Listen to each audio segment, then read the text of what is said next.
Hello friends, सोनीज vision legal के इस नए वीडियो में आप सबका स्वागत है।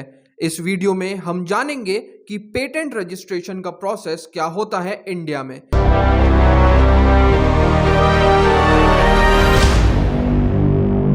तो इस वीडियो को एंड तक देखिएगा। तो friends, patent registration in India का इंडियन लॉज के अकॉर्डिंग एक प्रॉपर सिस्टम इस्टेब्लिश्ड है, जिस प्रोसेस के वेरियस स्टेप्स होते हैं। तो सबसे पहला स्टेप होता है कि आपको ये चेक करना चाहिए कि इन्वेंशन पेटेंटेबल सब्जेक्ट है या नहीं। इसमें आपके अटॉर्नी आपकी हेल्प कर सकते हैं डिटरमाइन करने में कि आपकी जो एप्लीकेशन है वो पेटेंटेबल वर्क के लिए है या नहीं। सारी इन्वेंशंस पेटेंटेबल नहीं हो सकती according to Indian patents act. There are some inventions which are declared not patentable, जिसमें आपको आपके अटॉर्नी काफी अच्छे से गाइड कर सकते हैं। उसके बाद जब आपके अटॉर्नी आपकी पेटेंट एप्लीकेशन को अप्रूव कर देते हैं, उसके बाद आपका सारा फॉर्मल गवर्नमेंटल प्रोसीजर स्टार्ट होता है, जिसके अकॉर्डिंग सबसे पहले आपको पेटेंट एप्लीकेशन फाइल करनी होती है, जिसमें अगर आप बहुत अर्ली स्टेज पे हैं अपनी इन्वेंशन की रिसर्च एंड डेवलपमेंट की, तो आप प्रोविजनल एप्लीकेशन के लिए जा सकते हैं। इसके बेनिफिट्स होते हैं कि from the filing date 12 months के टाइम तक फुल स्पेसिफिकेशन मिलती है, but your application will be removed at the end of 12 months and this involves lesser cost. जब ये सारे procedure and complete research of your application is completed, उसके बाद आप पेटेंट एप्लीकेशन फाइल कर सकते हैं after completing specification of patent application. Provisional application को फाइल करना एक ऑप्शनल स्टेप है।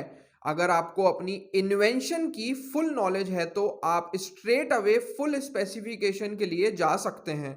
पेटेंट एप्लीकेशन फाइलिंग के लिए आपको अपनी इन्वेंशन के बारे में पूरी डिटेल्स देनी होती हैं रजिस्ट्री को, कि आपकी इन्वेंशन के पीछे क्या आइडिया है, क्या कंसेप्ट है, साइंस क्या है इसके पीछे की, और बाकी सब कुछ भी जो आपकी इन्वेंशन से रिलेटेड है और आपकी इन्वेंशन को अच्छे से डिफाइन करती है।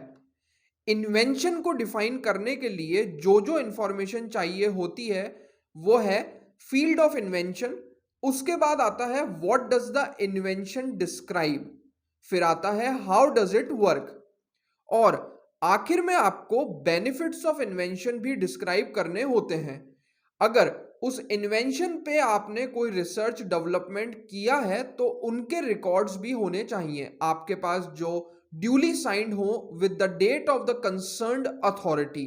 ऐसे डॉक्यूमेंट्स भी आपको रजिस्ट्री के सामने सबमिट करने होते हैं as solid evidence related to your invention. उसके बाद आता है स्टेप 2, जिसमें diagram, drawing and sketch which will help easily in explaining the invention, जिसे डिस्क्राइब एंड प्रोड्यूस करना होता है। Visual work can be better explained with the invention work.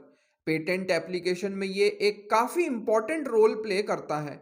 उसके बाद आता है step 3, which talks about patent discovery.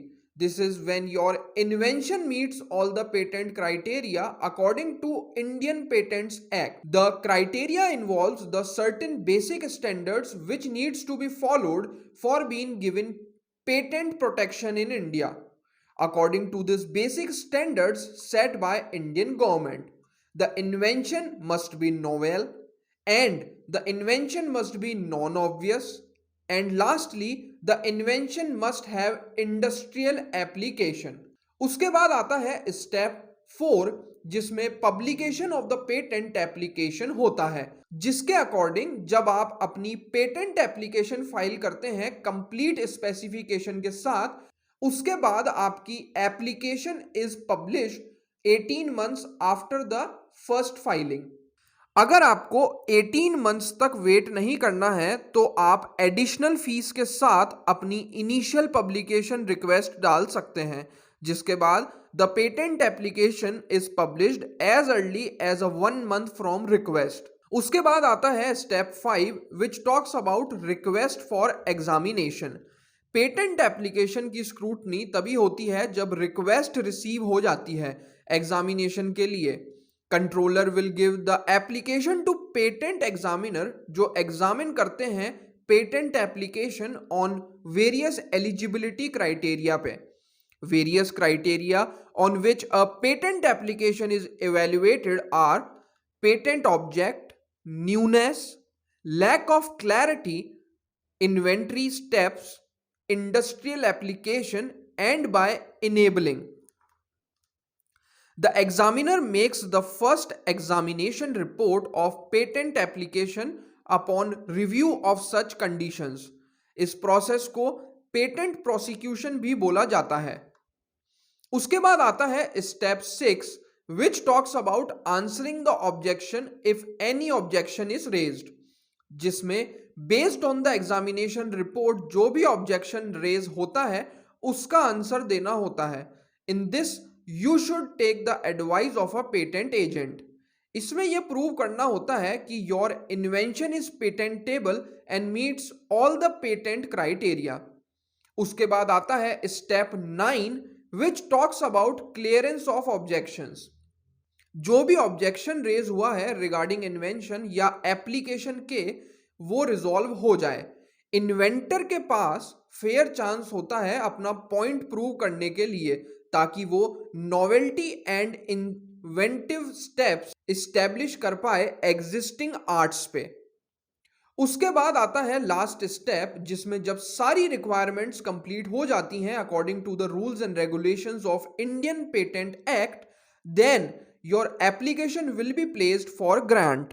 Grant of patent का notification patent journal में होगा, जो पीरियोडिकली पब्लिश होता है। तो फ्रेंड्स, मैं आशा करता हूं आपको हमारी इस वीडियो से काफी कुछ सीखने को मिला होगा। ऐसे और इंटरेस्टिंग टॉपिक्स के बारे में और जानकारी लेने के लिए आप विजिट कर सकते हैं हमारी वेबसाइट sonysvision.in को, जिसमें हम ऐसी कई सारी इंपॉर्टेंट चीजों के बारे में डिटेल में ब्लॉग लिखते हैं। तो आप उन ब्लॉग को पढ़ के इन चीजों के बारे में और भी जानकारी ले सकते हैं। मैं आशा करता हूं आपको हमारी ये वीडियो बहुत पसंद आई होगी। अपना प्यार दिखाने के लिए इस वीडियो को लाइक जरूर करें। आपके जो डाउट्स हैं या आपको इस टॉपिक के बारे में कुछ कहना या पूछना हो तो प्लीज कमेंट सेक्शन में बताएं। हमारी एक्सपर्ट की टीम आपके हर कमेंट का रिप्लाई करेगी।